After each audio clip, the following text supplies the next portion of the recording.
71% of the planet is the oceans. The Pacific Ocean, which you see here, is 50% of the planetary surface. In these oceans live the cetaceans. There are 79 different species of cetaceans, whales, dolphins, and porpoises. And we want to establish the cetacean nation, and it will be 71% of the planet, with 29% only being where the humans live, and we want a representative to the United Nations. Since Maui is in the center of the Pacific, we want to make Maui the secretariat for the cetacean nation.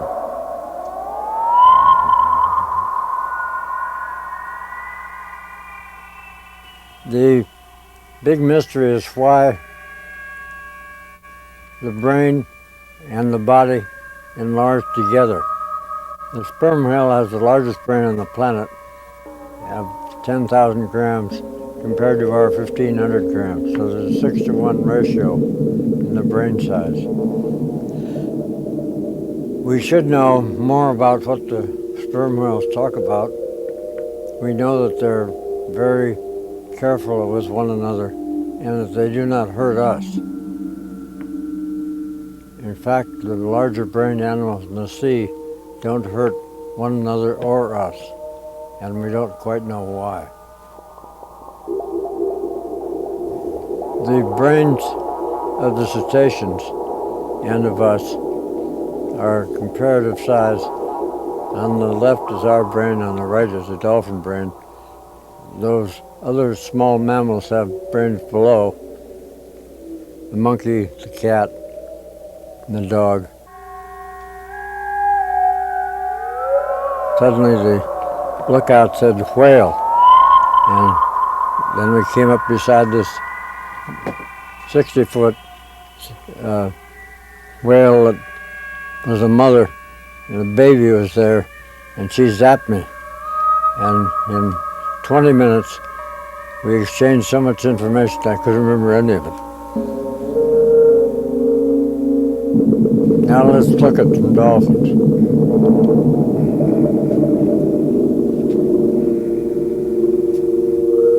Aristotle, 400 BC, said the voice of the dolphin in the air is like that of the humans, in that they pronounce vowels and combinations of vowels, but do not pronounce the consonants. Well, this means that Aristotle had dolphins swimming in shallow pools, and they exposed to blowholes, because that's where the sound comes from in the air. We spent several years working with dolphins, having to mimic nonsense syllables and words and phonetically balanced words. And the man from Bell Labs was once working with a dolphin, Elvar, and he dropped a sheet of the words he was reading, and Elvar suddenly said, "All right, let's go," which is the way we started out the vocal experiments with each of the dolphins. Apparently, the cetaceans, dolphins, whales, and porpoises have been on the planet a lot longer than we have. They've been here 25 million years, we've only been here about 200,000. And they did not originate from land animals. They originated from reptiles swimming in the sea. And if you go to the Smithsonian Institution in Washington, you can see the skeletons of the proto-dolphins, the ones that was the first on the planet 25 million years ago. And the blowhole was out near the end of the beak rather than being on the top of the head. Well, when I first went to the Hawaiian Islands, I went to an international congress of dolphins and whales on the Big Island. And we spent 6 months on the Big Island of Hawaii. And the fog, which is the stuff coming out of the volcanoes, finally drove us away. And so we moved to Maui, and we've been in Maui for 6 years. At the beginning, we stayed next to the ocean, but the sound of the waves drove me up the wall. So we moved up to Pukalani, which is 1,600 feet. We have 2 houses there. Phil Bailey's in one and I'm in the other. and it's a lot cooler there than it was down at Paia. The oceans are 71% of the surface of the planet, and in them are 79 species of cetaceans, dolphins, whales, and porpoises.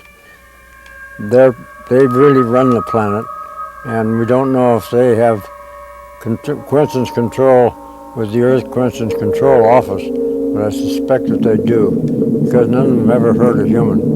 And the bigger the brain, the more gentle they are with us. They must think of us as pygmy intelligences. I'm John Lilly. I'm 83 years old and really enjoying life, and especially with the hands of Big Twin and his crew.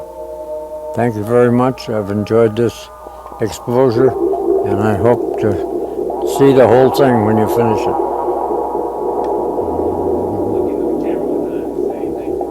Thank you. Domo arigato. Merci, gracias.